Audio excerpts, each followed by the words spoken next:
So dear students, today we start national income and circular flow of income. So circular means goal. You cannot identify from where it begins or where it ends. So national income and circular flow of income.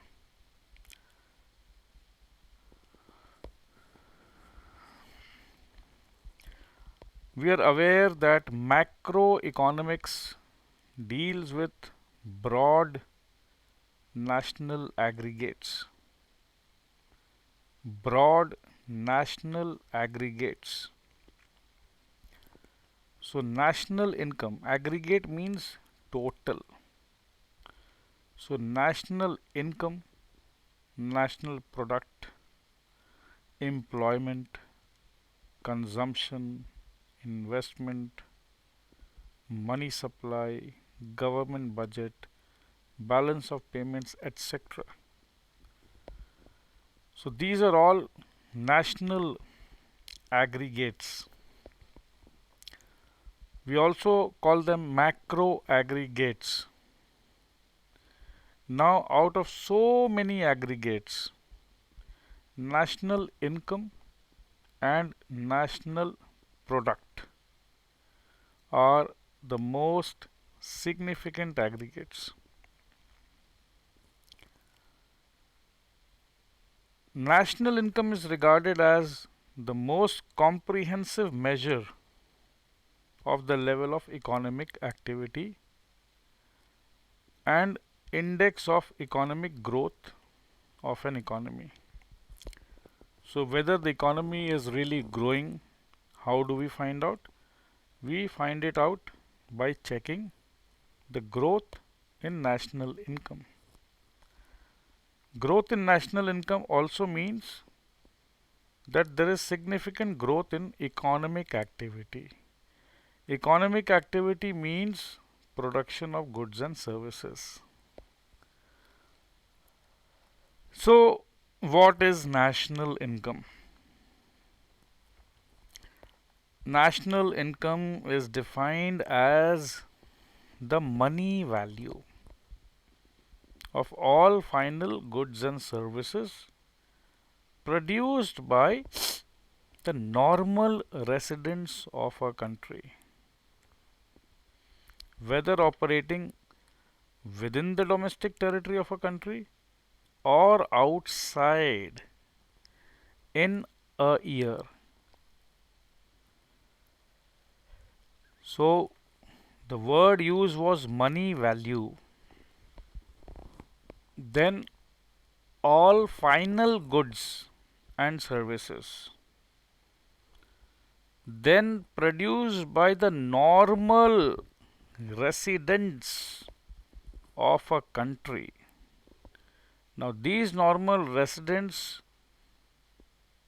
can either operate within the domestic territory or they might operate outside the domestic territory.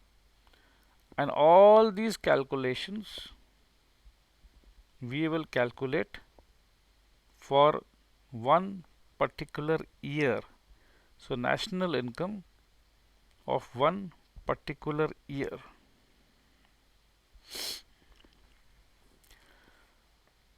So we can also conclude that national income is expressed in monetary terms.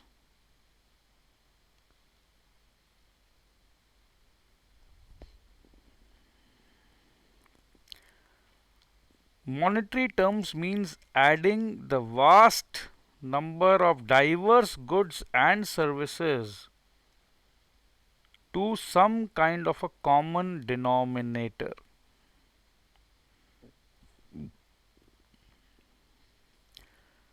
And in India, that common denominator is not dollar but our rupee.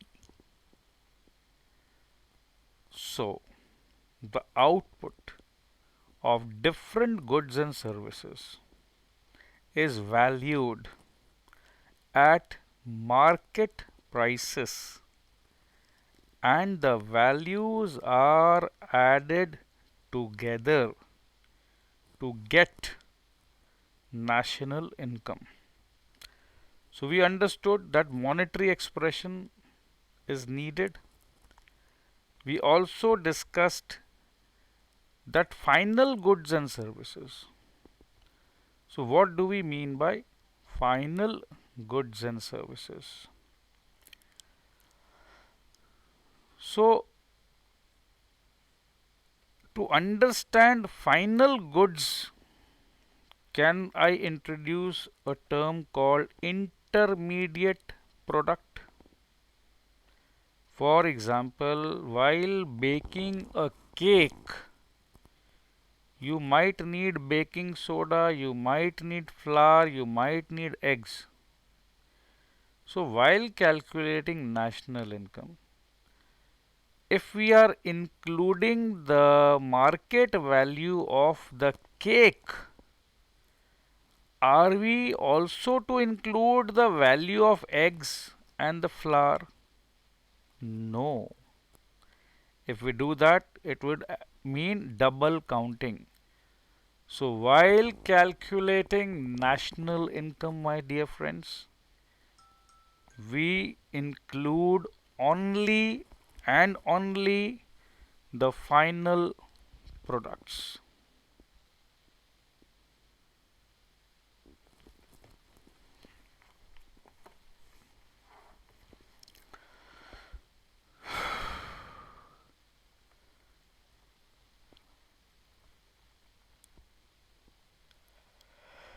So final products are those goods and services which are sold to the final users during the year.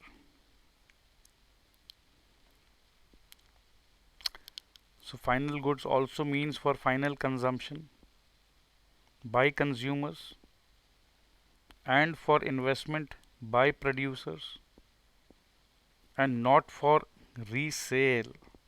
Okay. So all consumer goods and services. What do we mean by consumer goods and services?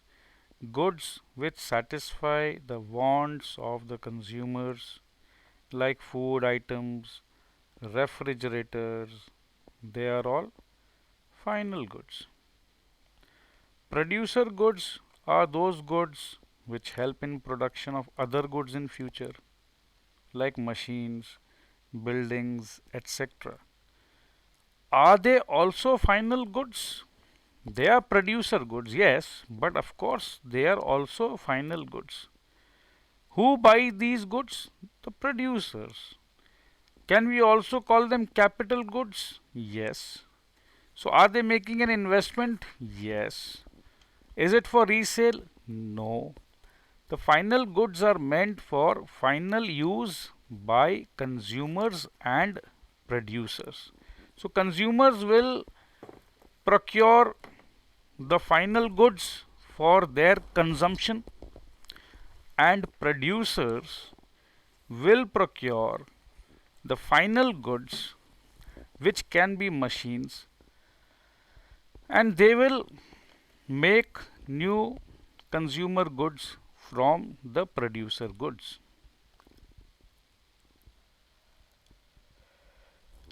So can we call them finished goods? Yes.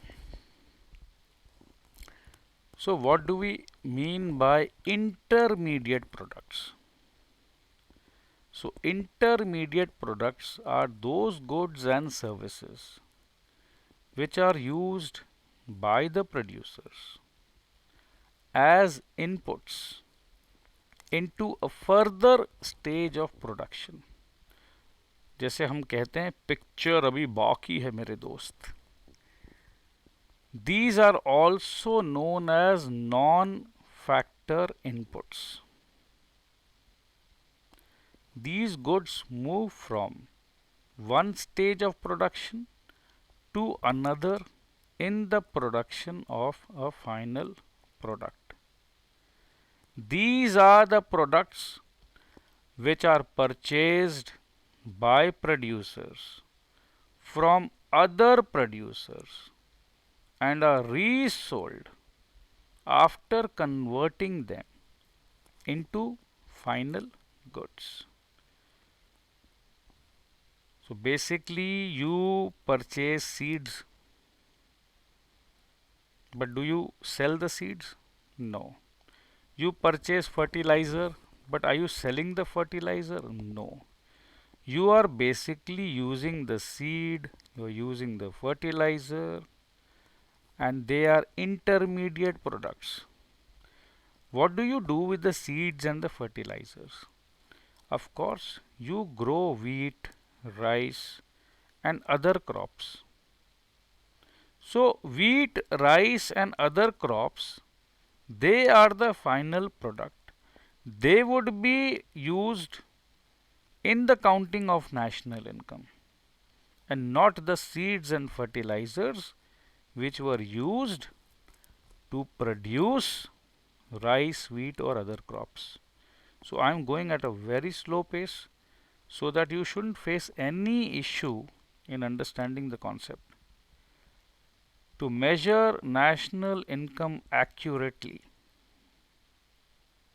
all goods and services produced during a year must be counted once, but not more than once.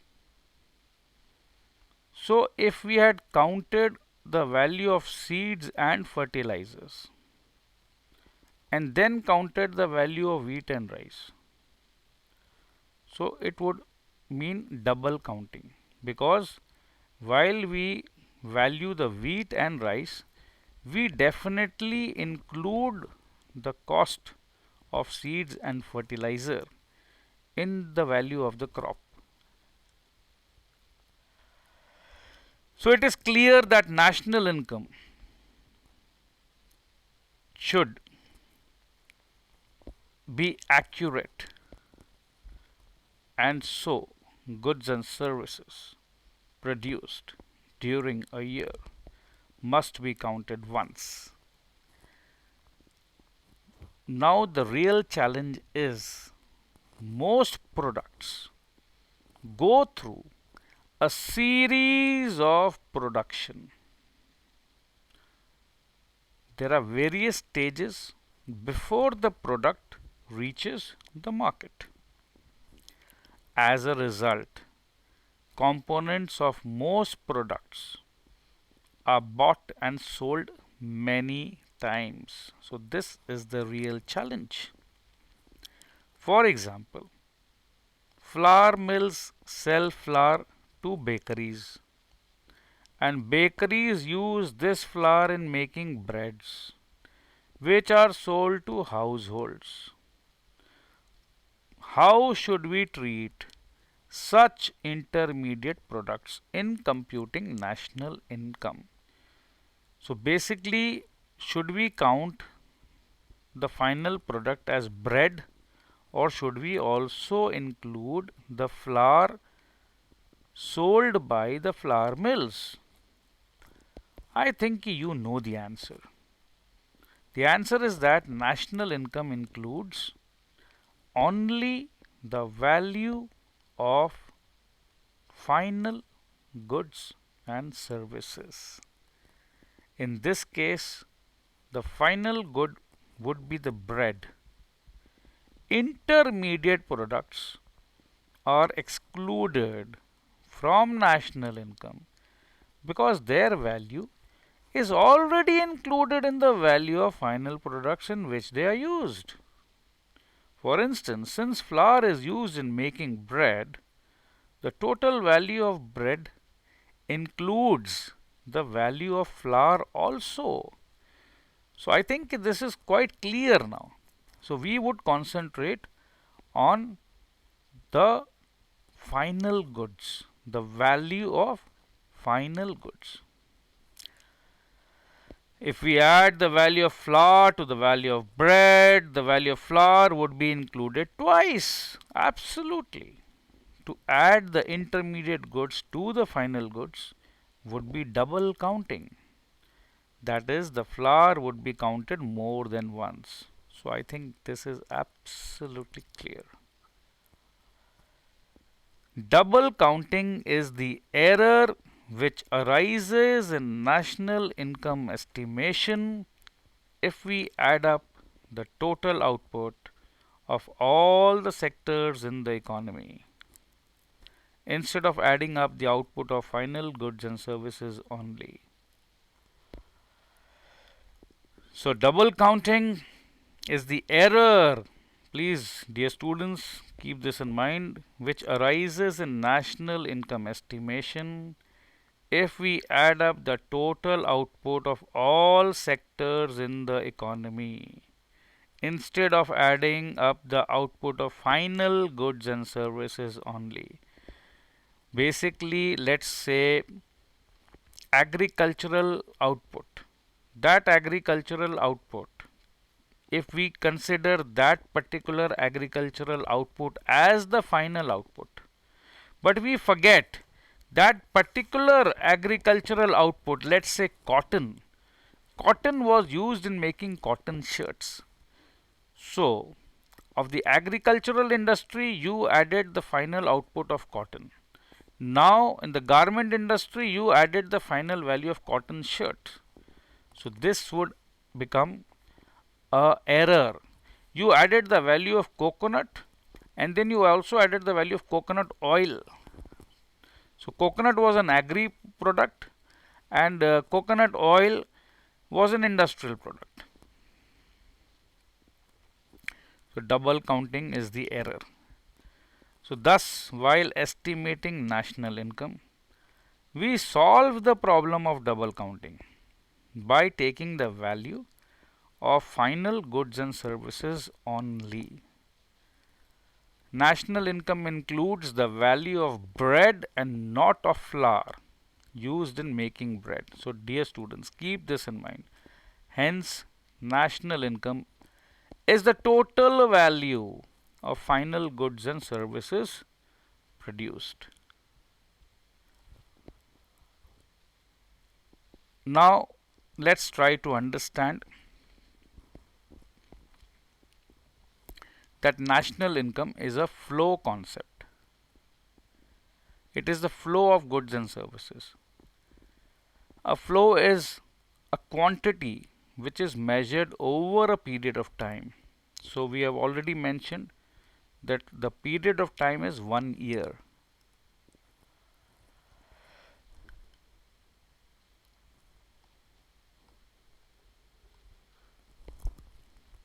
So, we say the national income for the year 23-24 is point dash dash dash dash dash crores. National income, while calculating national income, we include the current output. Current output means the output produced during this particular year. So, if sale and purchase of second hand goods are done, will we include the sale and purchase of second hand goods? No, no, no, no, no. Why? Because they were not produced in this year.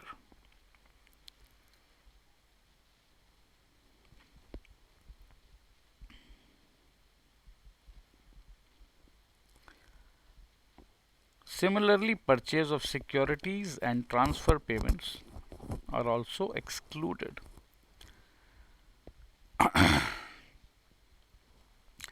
But my dear friends, the commission agent gets some commission. So, that particular service was provided in this particular year. So, we would be including the value of the services of the commission agent involved because they provide current services in bringing buyers and sellers together. So, these services are rightly part of the current output. Sale and purchase of financial assets, both old and new, like bonds and shares, are also included from national income. Why are they excluded? Because they do not involve any current production. They are not payment for goods and services. They represent transfer of purchasing power. So shares and bonds, they are not to be classified under goods and services. So since we add up the value of goods and services and we are excluding bonds and shares from the definition of goods and services, so we would not be adding them. We would consider them as transfer of purchasing power and the ownership rights from one person to another. However, the services of share brokers are included in the national income as these services are rendered in the current year. So basically we would try to add up all the services and all the goods produced during this year. But shares and bonds, we do not classify them under goods and services. Hence they are safely excluded. Almost about the same reasoning applies to transfer payments, such as social security payments, old age pensions, etc., donation and gifts. Transfer payments are received by households, enterprises, and others without making any corresponding contribution to the production process in the current period. We can also say that transfer payments are unilateral payments for which no productive services are rendered in return in the current period. Unilateral means it is a one-way traffic. Nothing in exchange is given. The recipients of these transfer payments do not make any contribution to current production in return for these payments. Therefore, the transfer payments do not reflect any production of goods and services. They only bring about a transfer in the purchasing power. For instance, old age pensions from government to its employees transfer money from government to its employees without any output being produced in the current year. So I'm very sure this is quite clear. Now, the next important point to be considered is residence and domestic territory. National income is defined as the value of final goods and service produced by the normal residents of a country. Now the point is, what do we mean by normal residents? They are those persons who ordinarily reside in a country like you and me, in which they live and whose economic interest lies in that country. Yes, I live in this country and I make money from this country. These are called normal residents since they normally live in the country of their economic interest. They earn income by carrying out economic activities there. They may or may not be the citizens of that country. Oh my God, they may or may not be the citizens of that country. Normal, that is normal residents. So we are saying that they might not be the citizen of the country. That means somebody who is originally a Pakistani or a Bangladeshi or an Australian or an American, he or she is the normal resident staying in India. Okay, so that is normal residents include national as well as foreign nationals. Okay, so foreign national working in our country. Okay, so working in our country, producing goods in our country. So the goods which are produced in our country even by a foreign national Okay, so are you getting the concept? These normal residents of a country produce goods and services by selling their factor services to production units located within and outside the domestic territory of a country. So now we have come to an understanding that foreign nationals who are not the citizens of India, they are also to be included, and we use the term normal residents. Now we come that these normal residents, they are producing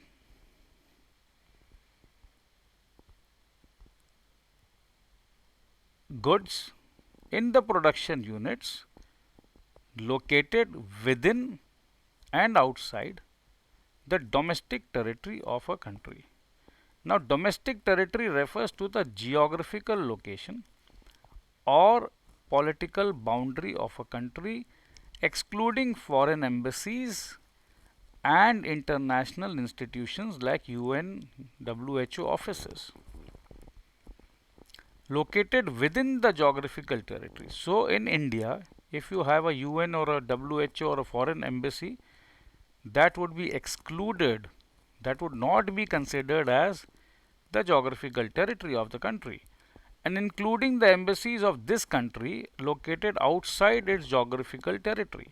So, Indian embassy in London, so that Indian embassy which is in London would be included as our geographical territory. The money value of final goods and services produced in a year by the production units located within the domestic territory of a country is called domestic product. So I think now it is clear. So within the domestic territory.